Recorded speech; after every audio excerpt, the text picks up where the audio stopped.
Welcome back sa ating mga YouTube channel, mga kapistrano, at shoutout sa inyong lahat dyan, at sa mga bago nating subscriber, shoutout sa inyo. Bali itong binubo natin ay pang 11 na ito, no?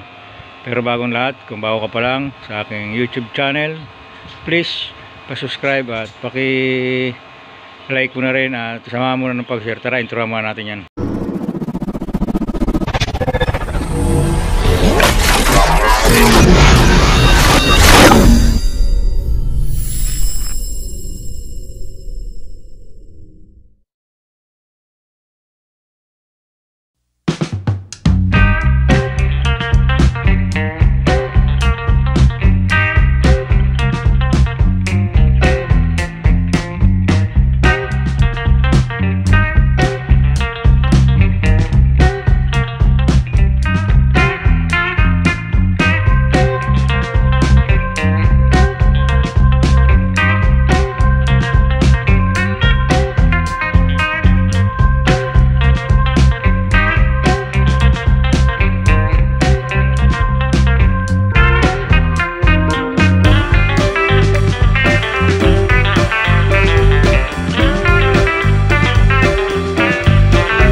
yan yung kinabit na bintana. Yung grills. Tapos, andito yung iba yan. Bali, kompleto na rin itong lahat. Ito sa salas. Yan. Sa kitchen niya. Bali, kakabit pa natin yun. Yan. Tapos yung mga kwarto, yung kinakabit pa natin iba. Yan. Sa kwarto niya, yan, tatlong malaki yan. Saka ito yung last na winilding ko. Tapos hindi sa mga tapat ng lababo niya ito. Saka doon sa tapat ng lababo ng kusina. Tapos itong isa ay sa CR. Baling tatlong yan, ang kakabit na lang natin. Pinipintara ng may-ari na mismo yung nagpipintura. Medyo malambot siya, nilagyan ko siya dito ng gitna. Yan. Para mas matibay siya. Tapos ito lalagyan ko pa rin to. Dalawa. Madali naman repair ng pintura niyan. Ito yung pinakamalaki sa lahat. Dahil ito dito yan, sa lugar na yan. Ito yung malaki niya. Tapos may uning sa mababa. Ito yung sa tapat ng hawakan niya, sa handle. Ito. Kaya makikita hindi siya tapat-tapat yung iba. Dahil ito yung partition ng handle niya ng kabila. Mayroong katapat, mayroong hindi. Yan, tapos yun, silagyan ko yung gitna niya. Taga na, tag 10 cm na kada clearance niya. Ginawa ko dyan ay pinagsusukatan ko yung mga bintana niya. Yan, kinuha ko lahat ng sukat niya. Tapos isa-isa ko siyang pinutol dito sa labas na. Hanggang dito lang ang video ito at maraming salamat ulit sa inyo lahat. Sa mga hindi po nakapollow, please follow at paki-like and share na rin po. At magandang hapon sa inyo at God bless po sa lahat. Lagi kayo mag-iingat. Bye bye.